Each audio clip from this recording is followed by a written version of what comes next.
오늘 말씀은 느헤미야 7장 39절에서 65절 말씀입니다. 오늘 돌아온 사람들의 이름이라는 제목으로 함께 은혜를 나누도록 하겠습니다. 할렐루야, 반갑습니다. 새벽에 뵈니까 굉장히 반갑네요. 네, 저희 오늘 말씀은 사실 이제 어제 말씀부터 계속해서 이 페르시아에서 1차로 귀환한 사람들의 명단 나열하고 있습니다. 근데 제가 이제 그 지난주에 목사님으로부터 오늘 화요일 날 사명 설교 말씀을 좀 해라 이렇게 말씀을 해주셔가지고 본문을 봤는데 제가 굉장히 놀라고 말았습니다. 무엇을 전해야 할 것인가? 오늘 말씀을 보니까 네, 명단이 쭉 나와 있습니다. 네, 저도 그렇지만 혹시 우리 권사님들도 그러시고 우리 집사님들도 예, 성경 말씀을 여러 가지 말씀들이 다양하게 나타나 있잖아요. 성경 말씀이 참 많은 말씀들이 나타나 있지만 구약 말씀 중에서 가장 마음속에 부담이 되는 말씀이 있습니다. 그 말씀들이 이런 게 명단, 그죠? 명단이 주로 족보 그리고 인원수, 그죠? 뭐 물건, 내가 하나님께 뭘 바친다, 드린다 하면서 계속 똑같은 말씀이 이렇게 쭉 나열되는 그런 말씀들이 있어요. 그래서 뭐 민수기라던가 역대상의 말씀에서 보시면 나열된 것뿐만 아니라 인원수에 대한 말씀이 쭉 나타나 있습니다. 근데 저도 그 말씀을 보면서 도대체 하나님 왜 이렇게 저희들에게 이렇게 극한의 시련을 주십니까? 말씀을 읽기도 쉽지가 않은데 이런 명단을 쭉 나열하고 있고 이런 이렇게 숫자를 쭉 나열을 하면 절로 뭔가 마음속에 시련이 느껴지는 것 같습니다. 말씀을 읽기가 너무나 쉽지가 않아요. 근데 하필이면 오늘 왜 이 느헤미야, 사실 느헤미야는 이미 이제 3차 귀환이에요. 그러니까 1차 귀환으로부터 거의 약 100여 년이 지난 시점입니다. 그런데 왜 느헤미야가 52일 만에 성벽을 완수하고 또 이미 100여 년이나 지난 이 귀환된 사람들의 명단을 쭉 나열하고 있을까라는 부분들을 한번 좀 살펴보시고 함께 묵상을 하시면 하나님께서 왜 이런 말씀을 우리에게 허락하여 주셨는지를 좀 알 수가 있겠죠. 우리 어제 말씀을 통해서 같이 살펴봤던 것은 이미 1차, 2차, 3차 느헤미야까지 해가지고 이미 모든 귀환이 마쳐졌지만 이 예루살렘 땅, 하나님의 이 귀한 약속이 있는 언약의 땅인 이 예루살렘에는 아직 많은 자리가 남아 있었습니다. 자, 그러니까 이 많은 시간이 흘렀음에도 불구하고 아직 이 약속의 땅인 이 예루살렘에는 많은 사람들이 오지를 못했다는 거죠. 그래서 시간이 흘렀음에도 불구하고 다시 이곳에 모인 사람들에게 너희들이 집안별로 족보를 등록해라라고 하시면서 이제 그 이전에 하나님께서 하고자 하셨던 말씀에 대한 것들을 알려주고 계십니다. 우리 과거를 다시 한번 상기해 볼게요. 유대 민족, 유대 나라는 하나님의 언약을 하나님께서 주신 특별한 언약을 가진 언약 백성이었습니다. 그러나 그들의 삶은 언약 백성의 삶으로 살아내지를 못했어요. 하나님이 분명한 약속을 허락하여 주셨지만 그들의 삶은 그렇게 하지를 못했습니다. 무엇 때문에 그랬을까요, 여러분? 무엇이죠? 두 글자? 이응 시읒? 네, 그렇습니다. 우상. 네. 하나님을 섬겼지만 또 무엇을 섬겼어요? 우상을 함께 섬겼습니다. 그래서 수많은 선지자들을 계속해서 하나님이 보내주셨지만 그 선지자들의 말을 듣지 않고 오히려 거짓 선지자들의 말을 들으면서 하나님의 말씀을 멸시하고 결국에 오랜 시간 동안 그렇게 하나님의 말씀을 멸시한 결과 나라가 멸망하고 바벨론으로 포로가 되어서 끌려갔습니다. 그리고 바벨론이라는 나라가 아주 부유하고 강대했지만 100여 년이 채 지나지 못한 채 페르시아라는 나라에 의해서 나라가 변화가 이제 빼앗기게 되었고 또 페르시아라는 나라가 되었는데 하나님께서 예레미야에게 하신 그 약속 70년 만에 내가 너희들을 돌아오게 하겠다라는 그 약속 그대로 이 땅으로 이 예루살렘 땅으로 돌아오게 하셨습니다. 그런데 여러분 생각해 보세요. 이 페르시아에서도 물론 포로였습니다. 이들은 이 나라를 빼앗긴 채 끌려가야만 했던 나라 없는 민족, 서름을 당해야 했던 포로였습니다. 그런데 페르시아에서 이미 70년이라는 오랜 시간 동안 안정감을 누린 채 또 나름대로의 어떤 삶의 이 저변을 가진 채 살아왔던 사람들이에요. 근데 하나님의 약속, 그 말씀만 믿고 다시 안정된 삶을 뒤로 하고 이 머나먼, 이제 고국이긴 하지만 머나먼 땅으로 다시 귀환해야 했던 사람들이 바로 우리가 오늘 살펴본 7절부터 어제부터 살펴본 1차 귀환의 명단인 것입니다. 느헤미야와 함께 52일 만에 성벽을 재건했지만 이제 남은 것은 눈에 보이는 성벽이 아니라 무엇일까요, 여러분? 이제는 보이지 않는 성벽을 완성해야 했습니다. 이미 눈에 보이는 사람들이 보기 좋은 이미 페르시아는 우리가 아셨지만 에스더 말씀을 통해서 살펴봤지만 너무나 강대국이었어요. 그래서 많은 나라들이 많은 문화를 가지고 왔었던 혼합적인 문화를 가지고 있었던 곳이었습니다. 다시 말해서 너무나 고도로 발달된 삶을 영위하고 있던 삶이었어요. 물론 포로긴 했지만 사람들은 그것을 이미 다 지켜봤습니다. 그런데 여러분 예루살렘에 돌아왔을 때 아무것도 남은 것이 없었어요. 그래서 이들은 참 성전을 건축해야 했었지만 성전을 바로 건축하지 못했어요. 왜냐고 나도 지금 살아갈 것이 힘들고 내 집도 지금 마련이 안 됐는데 무슨 성전이야? 내가 먼저 먹고 살아야지 라고 하면서 성전을 바로 건축하지 못했어요.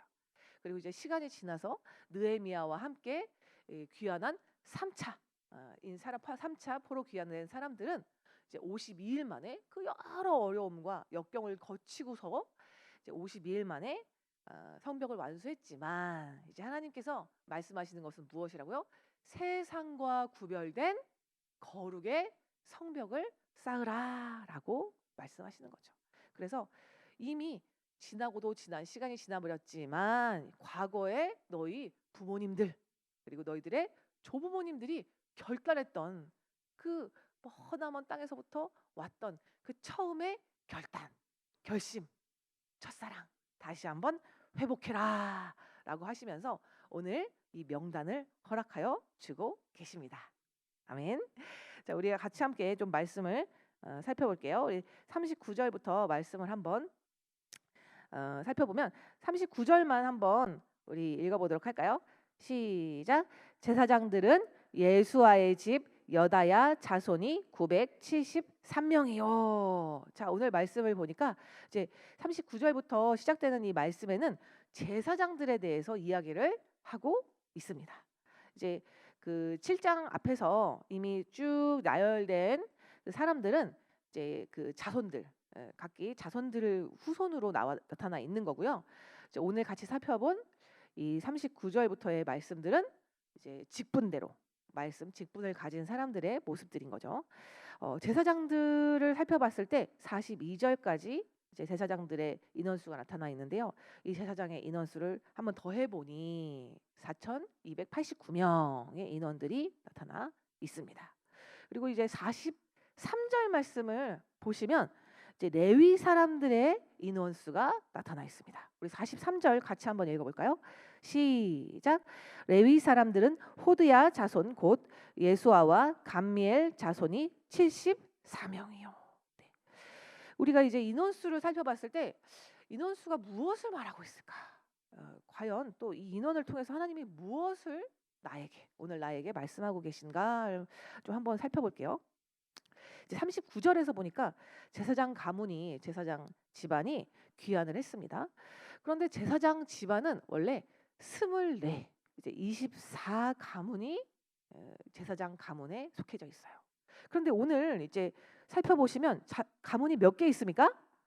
이제 예수아 집안, 그죠? 여다야 집안 하나, 임멜, 바수훌, 하림. 몇 개입니까? 총 몇 개죠? 총 4개입니다. 네. 예수아 집안이 여다야 자손이에요. 그러니까 하나예요. 그래서 하나, 둘, 셋, 4개.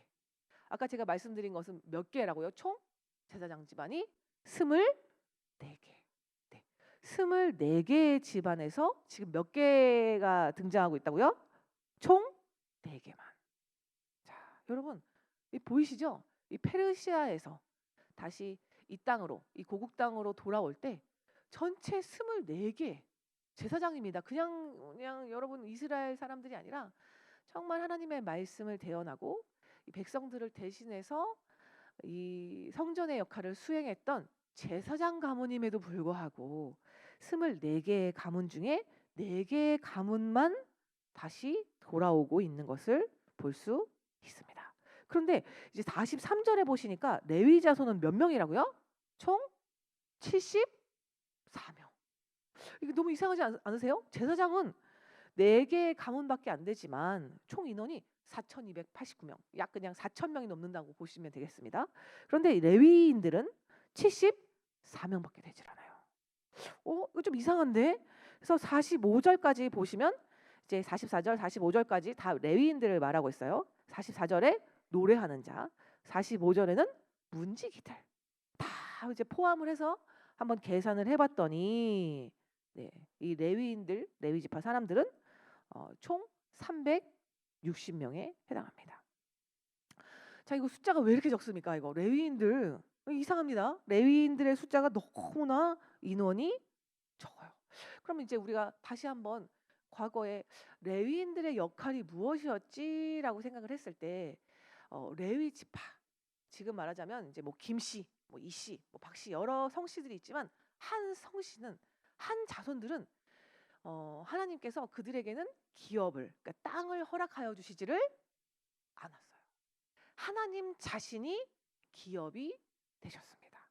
그래서 그들은 성전에서 지내면서 성전의 기물을 보존하고 이제 날마다 드려지는 제사, 날마다 드려져야 하는 그 역할들, 그리고 또 사람들이 왔을 때 이 그 제사, 이제 제사를 드릴 때 그 동물이나 뭐 식물 여러 가지 것들을 하잖아요. 주변에 이런 것들을 돕는 역할들을 했던 사람들이 바로 레위인들이었습니다.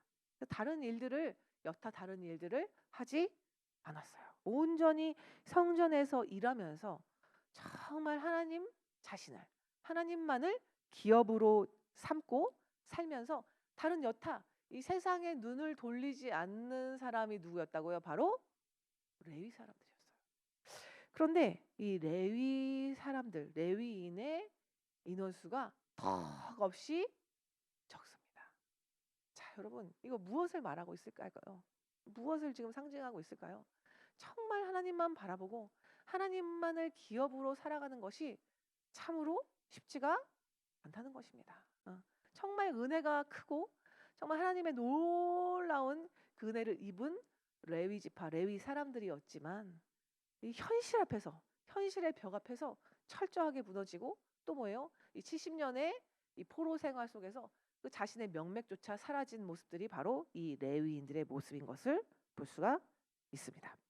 이제 우리 46절로 한번 좀 가볼게요. 46절에서 보면은 46절 같이 한번 읽어보겠습니다. 시작. 느디님 사람들은 시아 자손과 하수바 자손과 답바옷 자손과, 네, 이름이 어렵습니다. 저희 어머니가 말씀하십니다. 구약에 갔더니 이름이 너무 어렵다. 네, 괜찮습니다. 그러나 46절에서 우리가 기억해야 되는 것은 느디님이란 이름입니다. 우리가 좀 익숙하지 않아요. 느디님이란 이름, 그죠? 우리가 많은 그래도 말씀을 통해서 묵상도 하고 성경 공부도 하고 좀 많이 알고 있지만 요 이름 조금 생소합니다. 그래서 원어로 우리가 좀 이 말씀을, 이 이름을 좀 살펴봤을 때 이 이름의 원어는 주어진 자들이라는 뜻입니다. 그러니까 뭔가 우리가 생소하다는 것은 많이 보지 못했다는 거예요. 그리고 이 우리가 알고 있는 12지파 중엔 당연히 들어가지가 않습니다. 그래서 이것을 이제 그 의역하거나 번역하면 성전의 종들, 뭐 성전의 포로들 해가지고 유다 민족이 아니에요. 이방에서 전쟁 포로로 끌려와서 성전에서 허드렛 일을 하는 사람들이었습니다. 그러니까 뭔가 삶이 그냥 이미 이스라엘 백성도 다 포로예요. 아시죠? 나라가 없기 때문에 자신들의 주권, 자신들의 어떤 생사, 뭐 지금 우리가 말하는 뭐 인권 당연히 없습니다. 당연히 없어요. 그냥 포로입니다. 그냥 주인이 이미 너 오늘 죽어라고 하면 당연히 죽을 수밖에 없는 포로의 신분이었어요. 근데 지금 오늘 보니까 느디님 사람들은 그 이스라엘 사람들 자신의 신분보다 더한 이미 포로로서의 삶을 오랜 시간 언제부터 살았는지도 알 수 없는 오랜 시간 포로로서 삶을 살았던 사람들입니다. 그리고 게다가 그들은 성전에서 이미 레위인보다 더 하층의 역할, 이제 성전에서 정말 아무도 감당하고 싶어 하지 않는 허드렛 일을 하는 사람들이었다는 거죠. 그리고 57절 한번 볼까요? 57절. 57절 같이 한번 읽어볼게요. 시작. 솔로몬의 신하의 자손은 소대의 자손과 소벨의 자손과 브리다 자손과. 뭔가 이름이 이제 솔로몬의 신하의 자손이라고 하면 뭔가 솔로몬과 연결된 뭔가 조금 위엄도 있고 뭔가 영광이 있을 것 같지만, 네, 아까 우리가 살펴본 느디니 사람과 크게 특별히 다르지를 않습니다. 똑같습니다. 솔로몬 신하의 자손 역시 솔로몬 시대에는 당시에 많은 이제 건축 그 사업들이 많이 했었어요. 왜냐면 솔로몬 스스로가 주변 나라들한테 많은 막 위엄을 보여주고 싶어했고, 또 솔로몬 시대에 뭐가 많았죠? 뭐가 많았죠? 돈이 많았습니다. 네, 은이 막 돌처럼 흘러다녔기 때문에 당연히 그 돈을 가지고 무엇을 해야 됐다고요? 건축 사업을 해야 했죠. 근데 건축이라는 것은 그냥 한두 사람의, 지금은 우리가 이제 기계도 있고 뭐 어떤 뭐 여러 가지 장비들이 있지만 당시에는 그런 것들이 없었죠. 다 사람이 수동으로 다 그 해야 했었기 때문에 많은 인력이 필요했습니다. 그래서 타국에서 이 주변 이방에서 많은 사람들이 들어왔었어요. 다시 말해서 이 솔로몬 신하의 자손 역시 크게 느디님 사람들과 다를 바가 없이 이방인으로서, 왜냐하면 유대 사람들은 주변 민족들을 그렇게 달가워하지 않았습니다. 예수님 시대에도 보시면 아시겠지만 개들 이렇게 표현을 하면서 굉장히 무시하고 천대했어요. 그래서 이 유대 사회에서는 굉장히 비주류의 역할을 했습니다.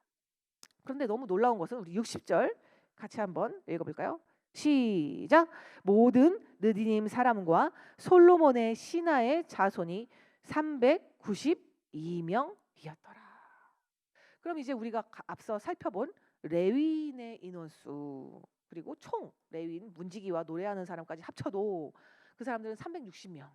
그죠? 레위인들은 74명. 근데 지금 느디님 사람들, 솔로몬의 신하의 자손들 합쳐서 몇 명이라고요? 392명. 이거 조금 뭔가 이상하지 않습니까? 아니 분명히 유대 민족에서 정말 천대받고, 근데 단순히 그냥 뭐 70년 뭐 100년 요 정도 수준이 아니라 오랜 시간 동안 솔로몬 시대 때부터, 그리고 언젠지 알지 못하게 이방으로부터 전쟁 포로로 끌려와서 오랜 시간 박해와 무시와 멸시 천대를 받았던 사람들이 바로 이 느디님 사람들과 솔로몬 시대의 사람들이었던 거죠. 근데 그 사람들은 몇 명이라고요? 392명. 인원수가 훨씬 더 많습니다. 자, 그들은 어떠한 마음으로 페르시아에서부터 여기까지 왔을까요? 삶에 정말 희망이 보이지 않고 앞이 보이지 않는 그 사람들은 오히려 오직 하나님의 말씀만을, 자기의 조상도 아니죠. 자기의 뿌리도 아니죠. 어떤 면에서는 자기에게 주신 말씀도 아님에도 불구하고 그냥 그 말씀 하나를 붙잡고 그냥 여기까지 앞이 보이지 않는 그 희망, 정말 바닷가도 같은 그 삶을 살았음에도 불구하고 이 땅까지 찾아왔습니다. 우리가 볼 수 있어요. 하나님의 나라가 과연 누구의 것일까? 심령이 가난한 자는 복이 있나니 천국이 그들의 것이며. 아멘. 아멘. 우리 혹시 여기 새벽 예배에 함께 나오신 분 중에 내가 조금 모태신앙이기도 하고, 내가 조금 그래도 교회에서 열심히 사역도 하고 해서 내가 조금 어떤 역할을 좀 하고 있는 줄 알았더니 오늘 보니 나는 느디님 사람이구나라고 생각이 드신다면 할렐루야, 천국이 나의 것입니다. 아멘. 할렐루야. 네, 우리 61절부터 한번 좀 또 살펴보겠습니다. 61절부터 살펴보니까, 네, 61절은 읽지 않겠습니다. 뒤에 살펴보니까 뭐라고 나와 있죠? 그들의 종족과 어때요? 계보가 이스라엘에 속하였는지는 증거할 수가 없어요. 이거 미상 종족 미상인 사람들이 지금 나타나 있습니다. 근데 그들의 인원수가 몇 명이나 됩니까? 62절에 보니까 642명이나 됩니다. 이 사람들은 도대체 뭐죠? 이 인원수 알 수 없는 인원수가 있죠. 게다가 63절에 보니까 제사장의 역할을 하고 있어요. 제사장까지도 있음에도 불구하고 그들은 계보가 없습니다. 자, 우리 64절 말씀 한번 같이 읽어볼까요? 시작. 이 사람들은 계보 중에서 자기 이름을 찾아도 찾지 못하였으므로 그들을 부정하게 여겨 제사장의 직분을 행하지 못하게 하고. 네, 인원수가 어마어마하게 많은 642명이나 됩니다. 그런데 64절 말씀 방금 읽어본 말씀을 통해서 보니까 이들은 계보가 없어요. 계보 중에 자기 이름이 없습니다. 아무리 찾아도 자기의 이름을 찾을 수가 없어요. 그리고 그것에 대해서 무엇이라고 얘기하죠? 부정하다라고 이야기를 합니다. 분명히 공동체에 이 몸은 있어요. 몸은 있는데 지금 뭐가 없다고요? 믿음의 계보가 없어요. 분명히 겉으로 보기에는 모양은 있습니다. 모태신앙이라던가 뭔가 직분이 있기는 있지만 지금 뭐라고 말씀하시죠? 64절에 보니까 직분을 행하지 못하게 한다. 자, 여러분 이것은 무엇일까요? 분명히 겉으로는 겉의 모양은 그 분이 계십니다. 심지어 직분도 받았어요. 직분도 있고 겉으로의 모양도 있고 공동체에 속해져 있지만 직분을 행하지 않고 계신 분이 계세요. 자, 이것이 무엇일까? 참 저도 어제 이 말씀 도대체 말씀하고자 하시는 부분이 무엇일까? 계속 깊이 묵상을 했을 때 이 직분을 행하지 못한다는 것이 과연 키구나 라는 것을 좀 보게 됐어요. 그래서 분명히 겉으로의 어떤 교회를 다니는 행동, 겉으로 교회에 등록한 모습은 있지만 실제로 믿음으로 살아내는 삶이 없는 사람을 말하고 있지 않을까. 또 게다가 부모에게 믿음을 전달받지 못하지 않았을까라고 좀 살펴볼 수가 있을 것 같아요. 세상에서 좋은 자리가 있습니다. 그죠? 그렇지만 여러분 아시잖아요. 우리가 평안을 누릴 수 있는 것은 좋은 자리, 결코 정말 높은 또 연봉 이런 것으로 우리가 평안을 누리는 것이 아니죠. 우리 65절 말씀 같이 한번 읽어볼까요? 65절 시작. 총독이 그들에게 명령하여 우림과 둠밈을 가진 제사장이 일어나기 전에는 지성물을 먹지 말라 하였느니라. 왜냐고요? 그들이 부정하기 때문에. 그들은 계보가 없기 때문에 아직 그들의 직분을 행할 수가 없다는 겁니다. 그런데 65절에 보니까 이 우림과 둠밈, 우림은 빛을 말하고요. 둠밈은 온전함이라는 뜻입니다. 당시에 제비를 뽑는 도구였었어요. 그 도구를 가진 제사장이 나타나기 전에는 이 직분을 행하지 못하게 했다라는 말씀이시죠. 다시 말해서 빛, 우리 주님이시죠. 예수 그리스도, 온전하신 대제사장 예수 그리스도를 삶 가운데 모시지 않으면 겉으로는 뭔가 공동체에 속해져 있는 것 같고 겉으로는 직분이 있는 것 같지만 어때요? 빛과 온전하신 예수 그리스도가 그 안에 계시지 않으면 결코 그는 그 역할을 감당할 수가 없습니다. 영의 양식, 지성물을 먹을 수가 없다는 말씀이죠. 우리 한번 각자 자신의 삶을 좀 돌아보기를 바라겠습니다. 유다가 멸망하고 이제 바벨론에서 페르시아로 바뀌었습니다. 이 나라 자체가 완전히 바뀌었어요. 그리고 이제 이들이 포로로 이제 돌아온 이 70년 만에 너무나 많은 것들이 달라졌어요. 그렇죠? 하나님께서 분명히 예레미야 선지자를 통해서 유다 민족에게 이 말씀을 허락하여 주셨지만 우리가 1차 이 귀환한 명단들을 통해서 봤을 때 이 말씀에 의지해서 돌아오는 사람들의 숫자는 매우 적다. 심지어 제사장임에도 불구하고 적은 수인 것을 볼 수 있습니다. 우리가 말씀을 듣는 사람들은 너무나 많아요. 우리가 엄청 많습니다. 아시잖아요. 유튜브를 통해서든 우리가 쉽게 요즘에는 말씀을 접할 수가 있습니다. 그런데 우리가 아시잖아요. 우리가 삶으로 살아내는 것 그리고 그 말씀에 순종하는 것이 너무나 어렵습니다. 네. 그래서 사실은 아까 우리가 나눈 것처럼 이들이 70년 만에 포로로 귀환했고 포로로 귀환한 이유는 뭐예요? 하나님께서 이 페르시아의 이 고레스 왕에게 말씀을 하셨어요. 너희들 이제 돌아가. 돌아가서 고국으로 돌아가서 성전을 지어. 그래 그 성전을 지을 때 그냥 니네들이 몸으로 때워 이게 아니라 이미 성전을 지을 모든 비용들, 자재들 그것들을 다 공급을 해 주셨어요. 그럼에도 불구하고 어떻게 해요? 그들은 20년이라는 시간을 성전을 바로 건축하지 못하고 20년이 지나서야 성전을 건축했습니다. 성전 건축을 완성했어요. 그래서 한번 좀 돌아보시면 좋겠어요. 우리 가정은 과연 어디쯤에 왔을까? 아직도 내가 즐겨하던 땅에서 정말 나를 기쁘게 해주고 나를 즐겁게 해주고 나와 함께 놀고 싶은 나와 함께 하고 싶은 사람들이 있는 그 땅에서 나는 아직 떠나지를 못한 것 같아. 마음으로는 이거 약속의 땅 가야 된다라고 하지만 이거 마음만 계속 먹고 있지는 않은지. 아니면 혹시 땅에서는 떠났어요. 그리고 예루살렘은 도착했어요. 그런데 아직도 나 살기가 바쁜 거예요. 아직도 나 하면서 성전 건축을 미루고 있지는 않은지. 아니면 이제 나는 야 70년이 지났더니 허리가 아프다 야. 나 옛날에 하나님 말씀 받았어. 야 나도 소시적에 열심히 하나님의 일을 했단다. 지금은 야 내가 조금 몸도 힘들고 아프고 나이도 많으니까 야야야 니네들 이제 자녀들을 너희들이 해야 될 때야. 너희들이 좀 해야 되지 않겠니? 라고 미루지는 않는지. 혹은 정말 멸시천대 무시를 받았던 연약함이 많은 느디님 인생이지만 성전을 사모하면서 그 자리를 지키고 있지는 않은지 한번 우리 자신의 모습 또 우리 가정의 모습을 한번 좀 살펴보시면 좋겠습니다. 아멘. 우리 사랑하는 가족에게 우리 사랑하는 특별히 자녀에게 여러분 무엇을 물려주고 싶으세요?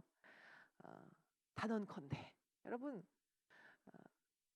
세상에 좋은 것들은 다 지나갑니다. 절대 평안이 있을 수가 없어요.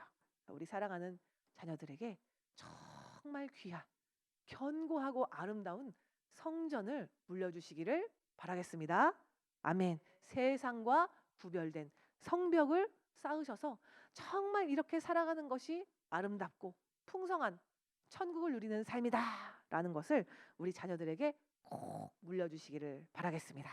아멘. 그래서 반드시 우리 사랑하는 모든 가정 또 우리 공동체가 구원의 계보에 모두 들기를 소망합니다. 아멘. 함께 기도하겠습니다. 사랑이 많으신 주님 너무나 감사합니다. 저희들은 이 주님과 멀리 떨어진 죄인된 인생이었습니다. 그러나 하나님의 놀랍고 크신 사랑으로 말미암아 이 약속의 땅으로 하나님의 땅으로 저희들을 불러주신 줄 믿습니다.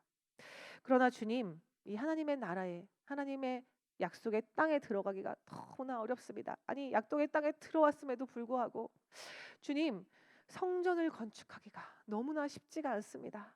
하나님 너무나 세상과 많이 비교가 되고 내 자신이 비교가 되고 때로는 내 스스로가 아무것도 아닌 사람처럼 보여서 성전을 건축하고 싶지가 않을 때도 너무나 많습니다. 그러나 주님 하나님 나라에 들어가는 여정에 아무리 많은 것에 성전에 건축하는 것이 아무리 많은 것이 지불된다 하더라도 주님 우리가 기꺼이 우리의 모든 것을 내어드리게 하여 주시옵소서. 우리의 가정이 우리의 배우자가 우리의 자녀가 구원을 얻는다면 우리가 무엇이 아깝겠습니까? 우리가 영원한 생명을 얻을 수 있다면 무엇을 거리기겠습니까? 하나님 저희 안에 아까워하는 것 거리껴하는 것 무엇인지 철저하게 하나님 드러나고 알게 하여 주시고 하나님 이제는 정말 회개하며 모든 것을 하나님께 드리는 거룩한 자 되게 하여 주시옵소서. 하나님 거룩한 성전 세워서 영원한 생명이 우리 가정과 공동체에 반드시 있게 하여 주시옵소서. 하나님 이 땅에서도 우리가 천국을 누려야겠습니다. 하나님 거룩한 성전 성벽을 세워서 하나님 날마다 기쁨과 평안으로 살아가게 하여 주시옵소서. 사랑 많으신 예수 그리스도의 이름으로 함께 기도드렸습니다. 아멘.